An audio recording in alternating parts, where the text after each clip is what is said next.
বন্ধুগণ, আমি আজকে আপনাদের মাঝে এই যে নতুন একটি ভিডিও নিয়ে উপস্থিত হয়েছি যে ঘরোয়া পদ্ধতিতে কিভাবে একটা ডিম দিয়ে কেক তৈরি করা যায়। তো এই যে আমি একটা ডিম নিয়ে ফাটিয়ে একটা পাত্রে রাখছি। তো দেখুন, এই যে ডিমটা বেশ ভালোই ছিল। তো চেষ্টা করছি যে ঘরোয়া পদ্ধতিতে একটু কিভাবে একটা ডিম দিয়ে কেক তৈরি করা যায়। তো সবাই একটু ভিডিওটা সম্পূর্ণ দেখবেন।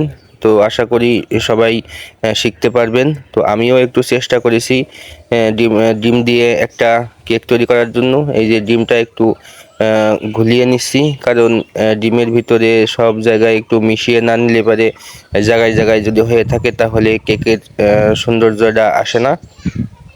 তো সবাই চেষ্টা করবেন, যদি এভাবে করার চেষ্টা করেন তাহলে অবশ্যই কেকটা সুন্দর হবে।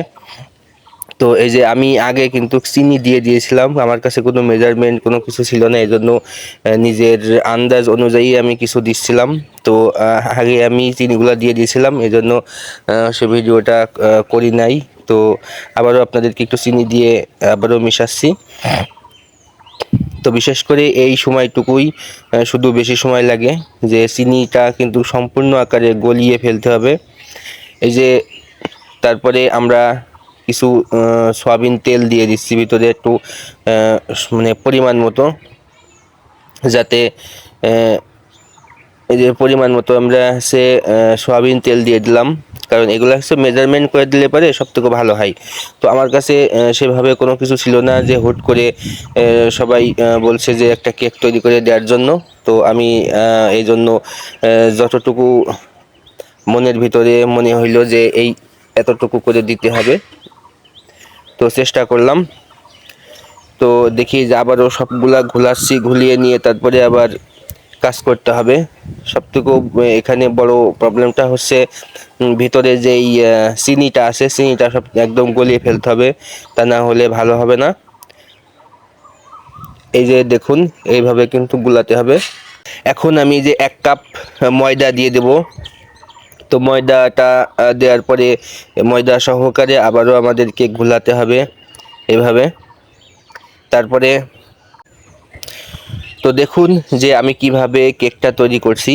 তো লাস্টে কিন্তু একটু মজা আছে একটা বিষয়ে, তো সবাই একটু ধৈর্য ধরে দেখবেন।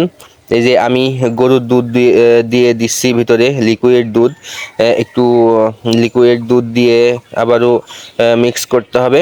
যে বেকিং পাউডার দিয়ে দিচ্ছি। তো এগুলা আগে দিয়ে একটু মিক্স করে নিলে ভালো হয়। তো আমার এগুলা মনে ছিল না, এজন্য আমি আবারও পরবর্তীতে এগুলা দিচ্ছি যে বেকিং পাউডার দিলে পারে কেকটা একটু ফোলে, একটু হচ্ছে সফট হয়, এজন্য বেকিং পাউডার দিতে হবে পরিমাণ মতো সব কিছুই। তো এগুলার কিন্তু একটা পরিমাপ আছে, যে চামচে করে দিলে পরে এগুলার একটু মেজারমেন্ট ঠিক থাকে। তো অবশ্যই চেষ্টা করবেন সবসময়, যদি আপনারা এইভাবে ঘরে কেক তৈরি করতে চান তাহলে। তো ঘরে কেক তৈরি করতে হলে অবশ্যই মেজারমেন্টগুলা নিয়ে নেবেন। তো আমার কাছে সেই ধরনের কোনো মেজারমেন্ট জিনিসপাতি ছিল না, এজন্য আমি আমার মতো আন্দাজ মতো সব কিছু করেছি। এই যে এইটার ভিতরে আমি এখন কেকটা বসাবো। তো এই যে এটা হচ্ছে আমার ছেলের জন্য হচ্ছে ভাত রান্না করার জন্য একটা ছোট্ট রাইস কুকার নিয়ে আসছিল। তো আমি ওই রাইস কুকারের ভিতরেই কিন্তু কেকটা দিব। তো এই যে তেল মাখিয়ে নিচ্ছি একটু ভিতরে, আর এই যে চলে আসছে সব বাহিনী। তো এই যে এটা হচ্ছে যে আরিশা জান্নাত মাইশা চলে আসছে খাওয়ার জন্য এখনই। তো ওকে একটু দেখিয়ে দিলাম যে আমি ভিতরে কি দিয়েছি। তো এটাই উনি দেখার জন্য একটু চেষ্টা করছিল। আর এই যে এখন আমি যে ভিতরে তেল দিয়ে দিলাম, সেই তেলের বাটির আশা করি আপনারা ভিডিওটা সম্পূর্ণ দেখবেন, তাহলে কিন্তু এই বিষয়টা বুঝতে পারবেন যে আপনারা কিভাবে ঘরোয়া পদ্ধতিতে এই কেক তৈরি করবেন। ভিতরে আমি একটু ময়দা ছিটিয়ে দেবো সব জায়গায় একটু, যাতে কেকটা পরবর্তীতে উঠাতে ভালো হয়। তো এই যে আমি একটা বড় হাঁড়ি নিয়েছি। তো এই হাঁড়িটা মানে কিছুক্ষণ দেখা যাচ্ছে 2-5 মিনিট একটু গরম করে নিতে হবে। তো আমি যে গরম করে নিয়েছি, নিয়ে এখন এর ভিতরে কিন্তু আমি কেকের বাটিটা রাখবো। তো এর হাঁড়ির ভেতরে একটা স্ট্যান্ড দিয়ে তারপরে ওই কেকের বাটিটা রাখলে ভালো হয়। তো আমি স্ট্যান্ডটা খুঁজে পাচ্ছিলাম না, এজন্য আমি এই যে এই ছাঁকনিটা নিয়ে তারপরে উপরে রাখছি। তো এই যে এখানে ছাঁকনির উপরে আমি আবার কেকের বাটিটা বসিয়ে দিলাম। তো এখন আমাদের কিন্তু এই মিক্স করা শেষ। এই যে এখন আমি এটা ঢেকে দেবো। তো এটা আমি এখন ঢেকে দেবো, মিডিয়াম লো আছে মোটামুটি আধা ঘন্টা যাবত কিন্তু এই জালটা হতে হবে। তো এটা বারবার আমাদেরকে উঠিয়ে দেখার কোনো কারণ নেই, দেখা যাচ্ছে মোটামুটি 20 মিনিট পরে এসে আপনি একটু দেখতে পারেন যে কি অবস্থা। আর এই যে সেই কেকের অবস্থা যেটা বলছিলাম, আমি বাসায় আমরা একটু বাইরে গিয়েছিলাম, বলে গিয়েছিলাম যে 10 মিনিট পরে উঠিয়ে রাখতে। তো এসে দেখি যে উঠিয়ে রেখেছে, কিন্তু উঠিয়ে রেখে সব কিছু খাওয়া শেষ, শুধু এই যে এই এক পিস রেখে দিয়েছে আমাদের জন্য।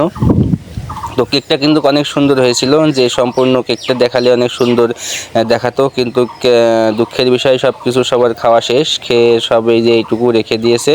তো এটাই হচ্ছে মজার বিষয় যে কেক তৈরি করলাম, কিন্তু কেকটা আপনাদের মাঝে যে সুন্দরভাবে দেখাবো এটা হয়নি। তো সবাই ভালো থাকবেন।